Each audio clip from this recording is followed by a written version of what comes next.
요즘에 여러분 일교차가 네. 굉장히 이제 심해졌습니다. 맞아요. 장난 아니에요. 아니 근데 정말 이럴 때일수록 네. 우리가 건강 관리를 잘해야 되는데 특히 우리가 조심해야 할 게 있어요. 관절. 이게 맞습니다. 정말 찬바람이 불 때마다 뼈가 시려가지고요. 그래서 벌써요? 관절 생각을 좀 해줘야 돼요. 네? 벌써부터요? 왜 저래요? 공격이에요, 맞아. 네.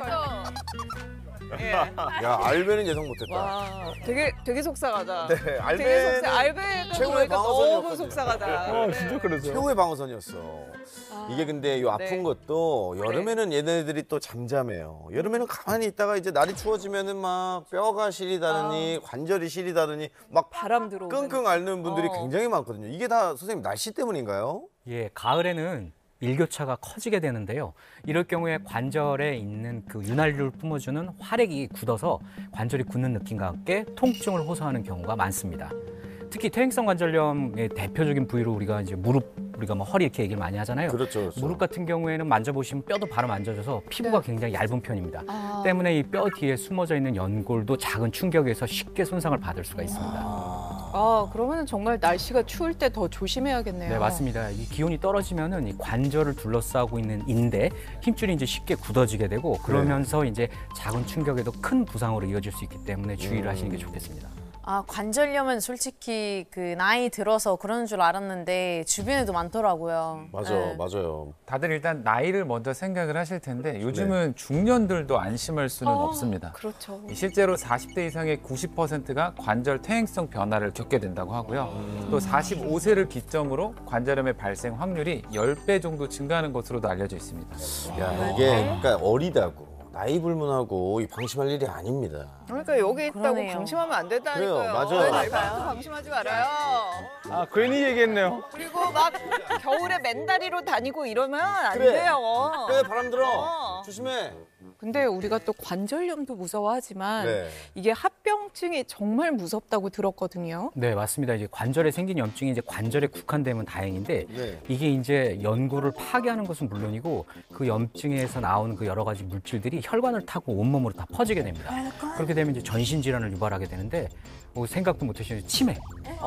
왜 치매까지 와? 네, 치매도 일으킬 수 있고 파킨슨의 각종 염증 질환을 일으킬 수 있기 때문에 주의가 필요합니다. 와, 전혀 아, 몰랐어요. 이게 타고 가나? 어머 어떡해. 염증이 진짜 무서운 거네요. 그러니까. 네, 근데 이제 사실 그뿐만 아니라 이 퇴행성 관절염 환자는 심혈관 질환으로 사망할 가능성이 높다는 연구 결과도 있고요. 네. 혈압 내 염증 물질이 이제 증가할 뿐만 아니라 또 이제 체중도 증가하게 되면서 심혈관 질환에도 영향을 미칠 수 있다는 겁니다.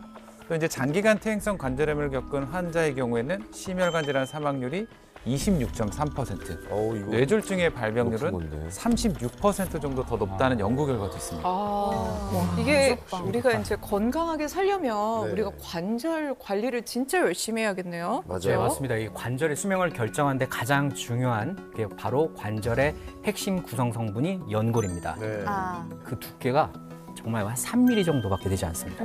야, 3mm 선민이면은 진짜 얇은 건데 그 정도 두께로 생각하면은 진짜 우리 몸한테 너무 미안하지 않습니까, 여러분? 그 자그마한 친구들이 우리를 버티고 있다고 생각하니까 쌤 형님은 진짜 죄책감 느껴야 돼요.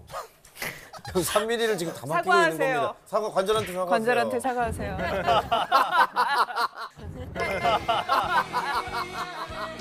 너 어떻게 보고 사과해야 되는지 모르겠. 이 무릎 사과해야 되는데 무릎은 여기 있고 저기 앞으로 사과해야 되고. 이거 뭐 더 슬프다. 무릎한테 사과해야 되는데 보이지가 않아요, 배 때문에. 우리가 이제 이 네. 3mm밖에 안 되는 이 연골 얼마나 소중합니까? 이제 빨리 아프면은 그러니까 즉시 병원부터 가야겠네요. 그러게요. 네. 하지만 안타깝게도 통증을 느끼셨다면 아하. 이미 관절의 손상은 진행됐을 확률이 높습니다. 또 늦었구나. 네. 사실 연골 자체는 이제 신경 조직이 없기 때문에 네. 우리가 이제 관절 손상이 일부 진행돼도 통증을 못 느끼는 경우가 대다수인데요. 몰라요. 이제 염증이 생길 정도로 나빠져야 이제 주변 조직들이 자극을 받으면서 우리가 이제 그 통증을 느끼게 됩니다. 실제로 대한민국 40대 이상의 90%가 관절의 퇴행성 변화를 겪지만 네. 그중에 30% 정도만 증상을 느낀다는 통계도 있습니다. 그런데 이제 주변에 보면은 네. 유독 약간 여자들이 더 관절염에 잘 걸리는 것 같거든요. 맞아요. 근데 이게 약간 호르몬의 영향을 받는 건지 그것도 궁금해요. 네, 속상하게도 맞습니다.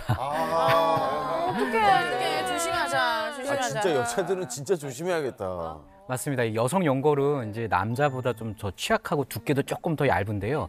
여자분들은 이제 우리 완경을 하게 되면 여성 네. 호르몬의 에스트로겐이 이제 줄어들게 되겠죠. 그러면 관절염이 이제 가속화될 수밖에 없고요. 네. 왜 그러냐? 연골 세포가 파괴되고 조직이 찢어지거나 이제 닳아서 없어지면서 그 결과 이제 관절의 위험이 높아지게 되는 거죠. 실제로 무릎 관절염 환자 70% 이상이 50대 이상의 여자라는 보고도 있습니다. 아니 그럼 70% 이상이면 나 이제 거의- 곧이란 말이에요. 누나는 아닐 거예요. 진짜 이거를 어떻게 피해갈 수 있는 방법이 없을까요? 그래서 준비했습니다. 어머 있구나. 저희가 예. 이탈리아에서 그 해답을 찾았습니다. 오. 자, 함께 하시죠.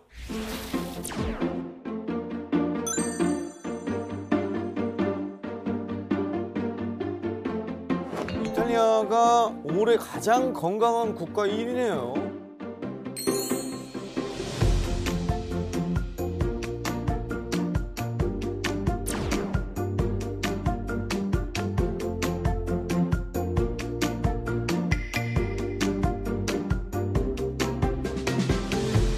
Io penso che hanno imparato anche loro a fare del movimento, secondo me, per avere delle vitamine, delle sostanze insomma, che ti possano aiutare. Soprattutto con l'arrivo dell'inverno, quando le giornate si fanno più corte, diventano più fredde e quindi tante persone cominciano ad avvertire dolori. Io ho sentito parlare della condroitina, che può aiutare molto la salute della cartilagine e mantenere, diciamo, in buona salute anche le articolazioni, quindi pensavo di prenderla per loro appositamente. 아 콘드로이치.